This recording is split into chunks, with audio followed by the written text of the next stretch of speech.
Hello students, welcome. आज हम ecology और एनवायरनमेंट का लास्ट टॉपिक पढ़ेंगे जो है एग्रोकेमिकल इम्पैक्ट्स और लास्ट पे डिफॉरेस्टेशन। ठीक है, तो इसके साथ ही आपका सिलेबस भी खत्म हो जाएगा। और इकोलॉजी और एनवायरनमेंट में सबसे पहले हम देखते हैं कि एग्रोकेमिकल्स क्या होते हैं। ठीक है, एग्रोकेमिकल्स और एग्रोकेमिकल्स ऐसे केमिकल्स होते हैं जिसको हम एग्रीकल्चर में यूज करते हैं। एग्रीकल्चर में हम कैसे केमिकल्स को यूज करते हैं, जैसे करके पेस्टिसाइड्स होते हैं हमारे पास। क्या क्या होते हैं? Pesticides and weedicides. ठीक है, पेस्टिसाइड्स, वीडिसाइड्स और इसके अलावा जो हमारे पास होते हैं वो होते हैं फर्टिलाइजर्स। ठीक है, अगर एग्रोकेमिकल्स की हम डेफिनेशन लिखें तो what are agrochemicals? These are organic or inorganic chemical compounds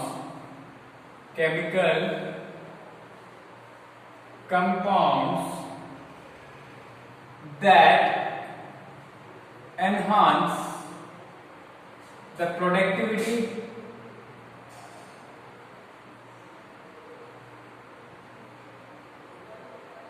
of crops and also protect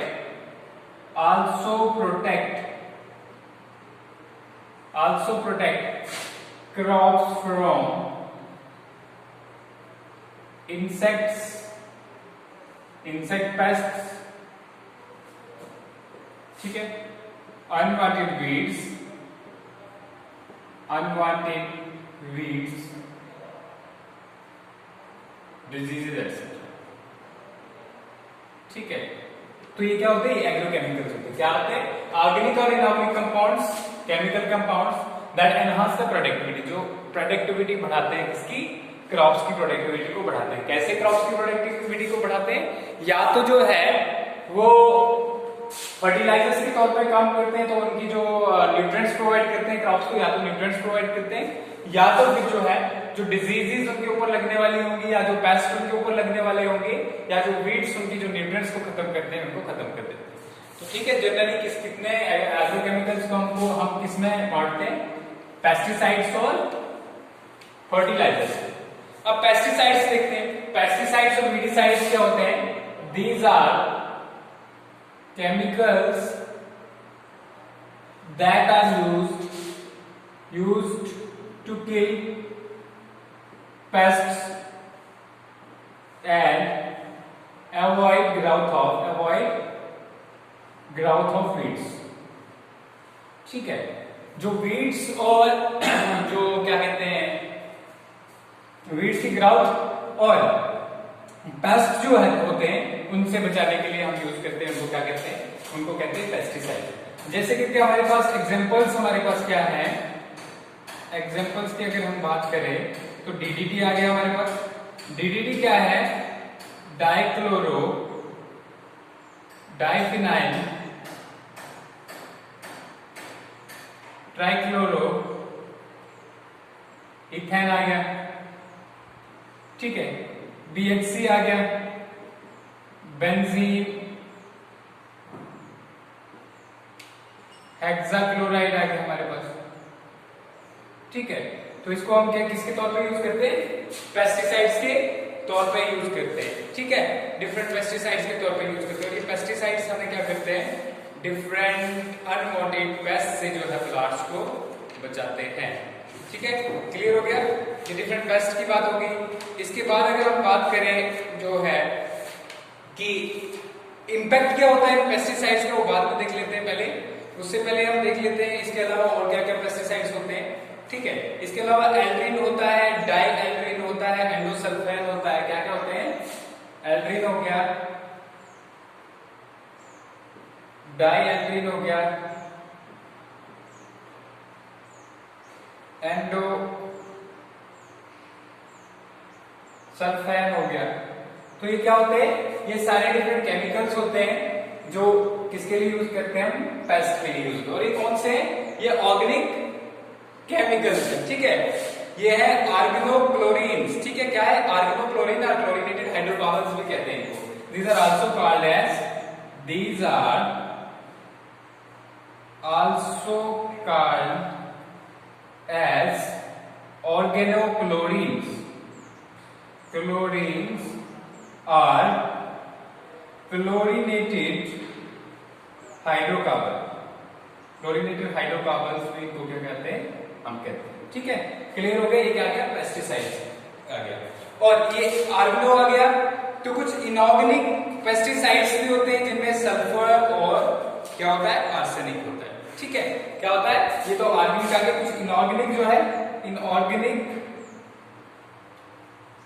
pesticides possess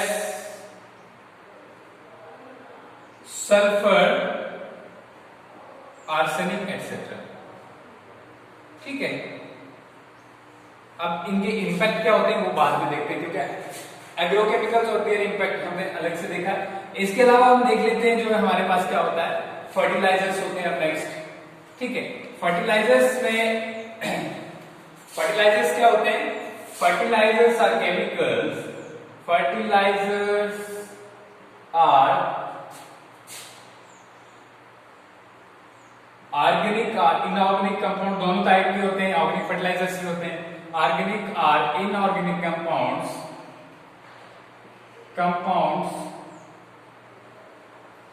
that enhance production of food grains, production of food grains by providing sufficient nutrients to food grains, sufficient nutrients to food grains, ठीक है। समझा गया? तो fertilisers क्या होते हैं? Organic और inorganic भी होते हैं। ऑर्गेनिक फर्टिलाइजर्स में जो जैसे करके हम जो है ऑर्गेनिक फर्टिलाइजर्स में मैन्योर मोस्टली होता है। ऑर्गेनिक में क्या आता है? मैन्योर हो गया हमारे पास, ठीक है। इसके अलावा और क्या यूज करते हैं हम? और यूज करते हैं जैसे करके हम नाइट्रोजन फिक्सिंग प्लांट्स को यूज करते हैं, ठीक है। नाइट्रोजन फिक्सिंग प्लांट्स को यूज करते हैं। ऑर्गेनिक, इनऑर्गेनिक क्योंकि हमारे में मोस्टली जो है इनऑर्गेनिक जो हम फर्टिलाइजर से इसका ज्यादा से ज्यादा इस्तेमाल करते हैं। तो इनऑर्गेनिक में क्या होता है? नाइट्रोजन होता है, फास्फोरस होता है, पोटेशियम होता है, एनपीके, ठीक है। तो ये क्या इंक्रीज करते हैं? ये प्रोडक्टिविटी इंक्रीज करते हैं। किसकी इंक्रीज करते हैं प्रोडक्टिविटी? ये प्रोडक्टिविटी इंक्रीज करते हैं क्रॉप प्लांट्स, ठीक है। क्योंकि जब सॉइल में ये सारी चीजें डेफिशिएंट हों तो वहां पर प्लांट्स अच्छे से ग्रो नहीं करते, और यहाँ पे फर्टिलाइजर्स क्या काम करते हैं? ये प्रोडक्टिविटी को इंक्रीज करते हैं, ठीक है। अब देखते हैं हम एग्रोकेमिकल्स का इम्पैक्ट क्या रहता है, ठीक है। ये सारी चीजें जो हमने देखी इसका इम्पैक्ट क्या रहता है, ठीक है। इम्पैक्ट की अगर हम बात करें तो एक चीज होती है बायोमैग्निफिकेशन,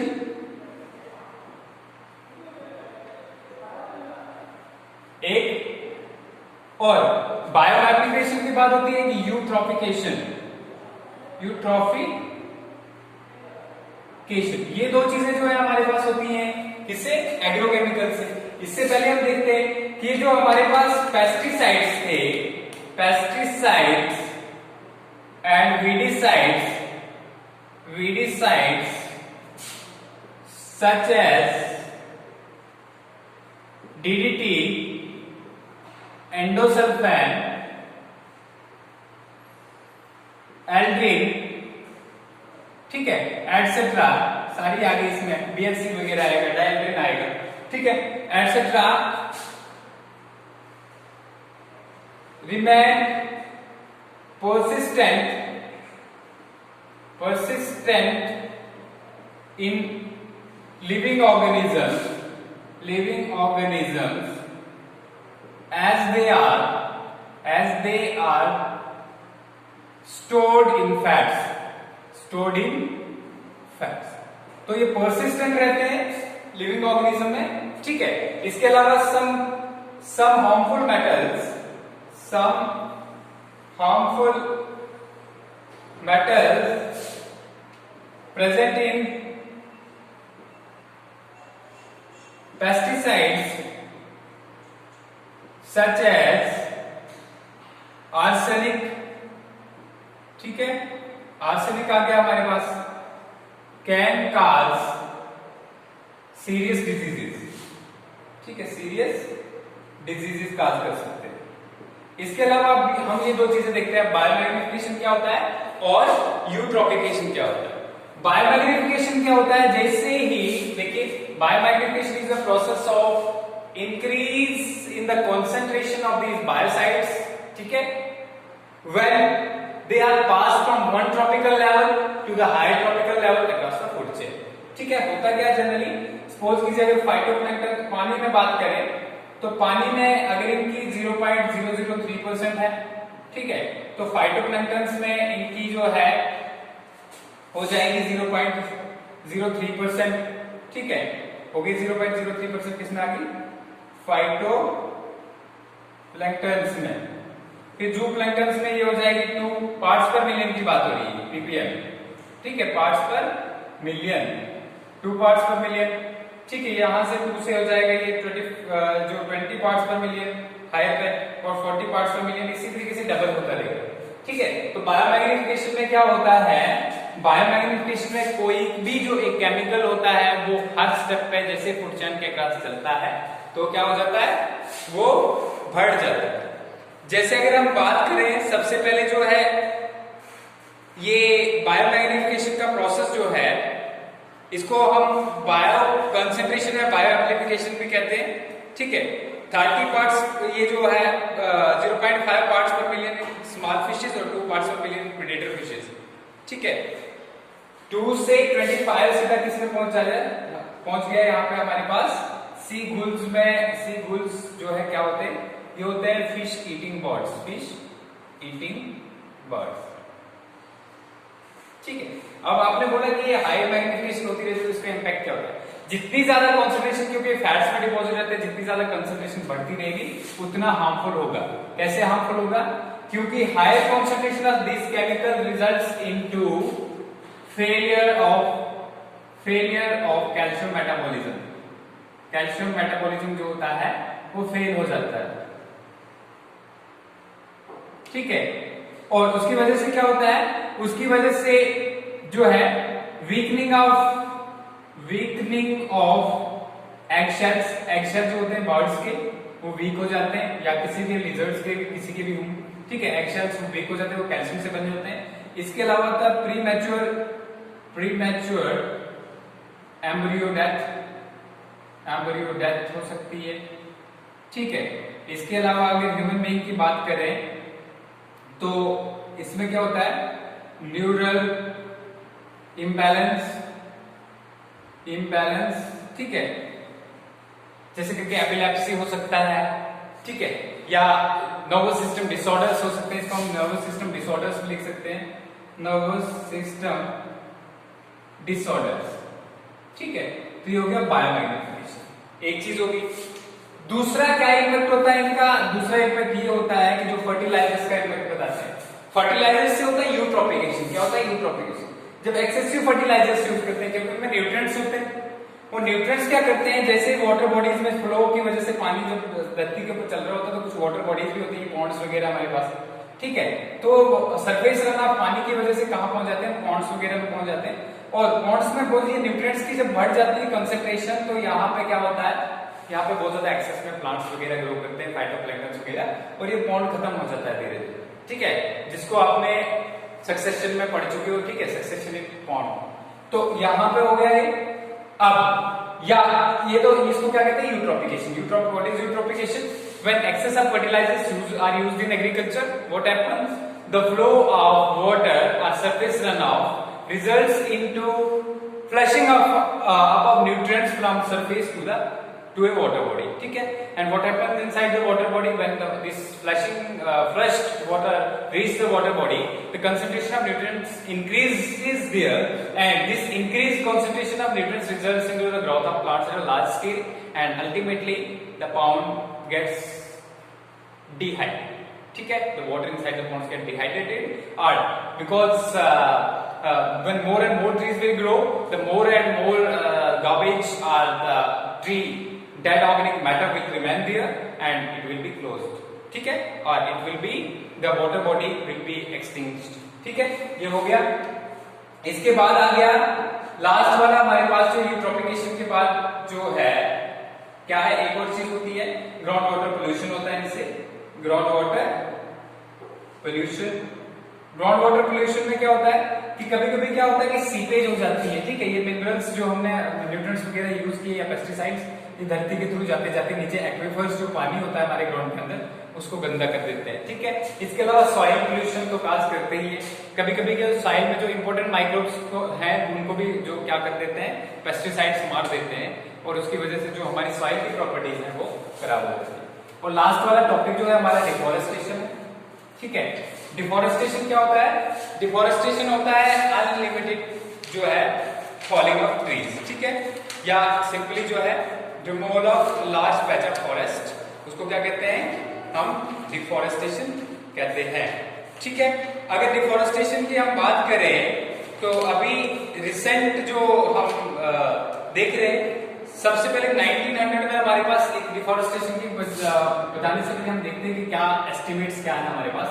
1900 में हमारे पास 7000 हेक्टेयर, ठीक है, 1900 में कितना था हमारे पास 7000 मिलियन हेक्टेयर, सॉरी हेक्टेयर्स नहीं मिलियन हेक्टेयर, मिलियन हेक्टेयर। इतनी लैंड जो थी हमारे पास जो थी वो क्या थी, फॉरेस्ट से कवर थी।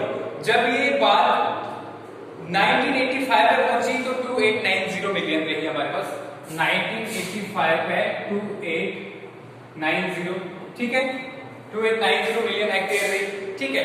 और उसके बाद जब बात जो है 2000 में पहुंची तो 2400, 2000 तक पहुंची तो 2400, ठीक है। तो देखो अब कितना फॉरेस्ट जो है हमने काट दिया कुछ ही सालों के अंदर, ठीक है। और अगर ट्रॉपिकल फॉरेस्ट की बात करें तो 1600 से 938, ट्रॉपिकल फॉरेस्ट की बात करें तो 16,000 मिलियन हेक्टेयर से 1600 से 98 मिलियन हेक्टेयर ही हमारे पास अब बचा है। तो इतना ज्यादा फॉरेस्ट हमने काटा, ठीक है। अब रीजन क्या है, क्यों फॉरेस्ट काटते हैं, इसके पीछे डिफॉरेस्टेशन के पीछे रीजंस हैं। सबसे पहला रीजन जो है हमारे पास वो है फॉरेस्ट फायर्स, ठीक है, फॉरेस्ट फायर्स की वजह से बहुत बड़े बड़े जंगल जो है खत्म हो जाते हैं। फॉरेस्ट फायर नेचुरली भी हो सकती है, ह्यूमन एक्टिविटीज कहीं ना कहीं ह्यूमन के इंटरफेरेंस से भी हो सकती है। तो फॉरेस्ट फायर से हमारे पास बहुत ज्यादा जंगल जो है वो खत्म हो जाते हैं। अगर इंडोनेशिया की बात करें तो 40,000 स्क्वायर किलोमीटर जो एरिया जो है 1983 और 1997 में कितना 40,000 स्क्वायर किलोमीटर एरिया जो था हमारे पास, ठीक है, 1983 में, ठीक है, ये डिस्ट्रॉय हो गया कहां, इंडोनेशिया में फॉरेस्ट फायर से। सोचो 40,000 स्क्वायर किलोमीटर एरिया इंडोनेशिया में जो है वो फॉरेस्ट फायर से डिस्ट्रॉय हो गया। एक चीज हो गई हमारे पास। दूसरा है झूम कल्टीवेशन। अब ह्यूमन एक्टिविटीज की कुछ बात करते हैं। ह्यूमन एक्टिविटीज में झूमिंग कल्टीवेशन, झूमिंग, ठीक है, झूमिंग कल्टीवेशन नॉर्थ ईस्ट में एक एग्रीकल्चर की प्रथा है, मतलब एक जो एग्रीकल्चर करने का एक तरीका है जिसमें क्या किया जाता है, बहुत सारे लगभग 5000 हेक्टेयर लैंड को जो है साफ कर दिया जाता है, ठीक है। साफ करने के बाद वहां पे जंगल को जला दिया जाता है वहां पे, या जो है किसी वजह से जो उनको काट दिया जाता है, और उसके बाद वहां पे एग्रीकल्चर को प्रिवेलेंट किया जाता है, ठीक है। एग्रीकल्चर को जो है वहां पे एग्रीकल्चर के क्रॉप्स को ग्रो किया जाता है, ठीक है। तो यहाँ पे झूम कल्टीवेशन, जब झूम कल्टीवेशन ये सिर्फ नॉर्थ ईस्ट में ही नहीं होती, ये जो है डिफरेंट एरियाज में होती है। जैसे करके इसको एपी में पोडू कहते हैं, ठीक है, और उड़ीसा में दही कहते हैं, ठीक है। पोडू इन आंध्र प्रदेश, पोडू इन एपी और दही इन उड़ीसा। तो उड़ीसा और आंध्र प्रदेश में भी आपने देखा कि ये प्रिवेलेंट है। तो इसमें क्या किया जाता है, शिफ्टिंग, इसको कभी कभी हम शिफ्टिंग एग्रीकल्चर भी कहते हैं। क्या कहते हैं, शिफ्टिंग एग्रीकल्चर, ठीक है। और इस शिफ्टिंग एग्रीकल्चर से हमारा जो है बहुत ही ज्यादा फॉरेस्ट जो है खत्म हो चुका है। अभी तक ठीक है। और इस शिफ्टिंग एग्रीकल्चर की वजह से एक प्रॉब्लम भी होती है, क्योंकि उस एरिया में जो जितने सारे प्लांट्स हैं वो खत्म होते हैं, तो इसमें डिफरेंट जो है वीड्स जो ग्रो कर सकती है, वीड्स, ठीक है। जैसे क्योंकि आइकॉर्निया है, आइकॉर्निया आ गया हमारे पास, पार्थेनियम आ गया, ठीक है। ये सारी वीड्स ग्रो करती हैं और ये उस एरिया में दूसरी वीड्स को किसी भी दूसरे प्लांट को ग्रो करने नहीं देती। तो इसकी वजह से ये पूरे के पूरे जो है हमारे जो सॉइल वाला, जो फर्टाइल सॉइल वाला या फॉरेस्ट वाला एरिया होता है वो डिस्ट्रॉय हो जाता है, ठीक है। एक चीज होगी। उसके बाद हम बात करते हैं दूसरी, नेक्स्ट, ठीक है। दूसरी क्या है, hydro electric projects. Hydro electric projects की बात करें तो हम अभी रिसेंटली एक साल पहले जो है आपको पता होगा कि नर्मदा जो उसपे सरदार सरोवर डैम बन रहा था, तो उसपे बहुत सारे एजिटेशन हुए, ठीक है। तो क्या हुआ कि हमने बहुत बड़े बड़े डैम्स बना रखे हैं। आप यहीं पे लोकल JNK में देखोगे तो यहाँ पे चिनाब पे जो बहुत सारे बगलियार डैम है, जिसमें पास वाले जो है हमारे डिफरेंट एरिया जो है सबमर्ज हो गए, ठीक है। इसी तरीके से जब भी कहीं पे डैम बनता है तो आसपास वाला बहुत सारा फॉरेस्ट वाला एरिया, वेजिटेशन कवर वाला एरिया, हैबिटेशन वाला एरिया जो है वो क्या होता है, वो उसके अंडर चले जाता है, और इसकी वजह से बहुत सारे फॉरेस्ट हमारे क्या हो जाते हैं। तो हाइड्रो इलेक्ट्रिक प्रोजेक्ट्स भी एक रीजन है, हाइड्रो इलेक्ट्रिक प्रोजेक्ट्स, ठीक है। ये भी एक रीजन है किसके लिए, डिफॉरेस्टेशन के लिए, ठीक है। इसके अलावा अगर हम बात करें ह्यूमन एस्टेब्लिशमेंट है, ह्यूमन एस्टेब्लिशमेंट, इंसान जैसे जैसे ह्यूमन एस्टेब्लिशमेंट क्यों हुआ, क्योंकि इंसान जैसे जैसे जो है बढ़ते हैं, ठीक है, उनकी आबादी बढ़ती है, एस्टेब्लिशमेंट, उनकी आबादी बढ़ने के साथ ही क्या होता है कि उनको रिक्वायरमेंट होती है फूड की, टिम्बर की, फायरवुड की, ठीक है, एग्रीकल्चर के लिए लैंड की, फिर रेजिडेंशियल हाउसेस के लिए लैंड की, ऑफिसेज के लिए लैंड की, तो वो लैंड क्लियर होती जा रही है फॉरेस्ट, ठीक है। धीरे धीरे ये सारी चीजें क्लियर होती जा रही है। तो ह्यूमन एस्टेब्लिशमेंट के लिए भी जो है क्या होता है, हम क्या कहते हैं, डिफॉरेस्टेशन करते हैं, ठीक है। अब इसके अलावा वुड जो है, फायरवुड, वुड हमें डिफरेंट तरीके से चाहिए होता है। किसके लिए चाहिए होता है, एक तो हमें पेपर के लिए चाहिए होता है, ठीक है। पेपर, आपको पता है कि जो आप पेपर यूज करते हो ये भी, इसके लिए बहुत सारे पेड़ काटने पड़ते हैं हमें। और इसके अलावा जो है हम जो टिम्बर यूज करते हैं, चाहे वो हमारी खिड़कियां, दरवाजे हैं, फर्नीचर है, ठीक है, या जो डिफरेंट जो घर होते हैं गाँव में, ठीक है, लकड़ी के उनके छत होते हैं, उसमें बहुत सारा जो टिम्बर यूज होता है। इसके अलावा फायरवुड में अगर 3 बिलियन जो पॉपुलेशन पूरी वर्ल्ड की जो है फायरवुड पे डिपेंड है, ठीक है। घर का खाना किससे बनता है, फायरवुड की हेल्प से, ठीक है। तो यहाँ पे इसकी वजह से हम बहुत ज्यादा जो है क्या कर रहे हैं, फॉरेस्ट का कटाव कर रहे हैं। इसके अलावा ओवरग्रेजिंग की बात करें,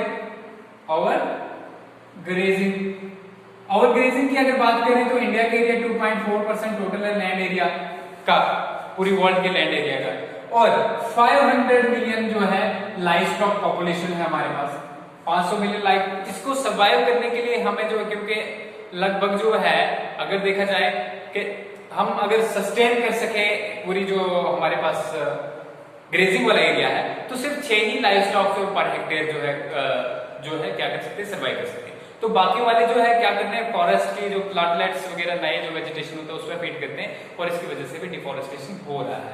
तो इंपैक्ट्स देखते हैं इसके क्या है, फॉरेस्ट के इंपैक्ट्स क्या है। सबसे पहले एक तो जो है क्लाइमेट चेंज है, कम रेनफॉल होता है, ठीक है।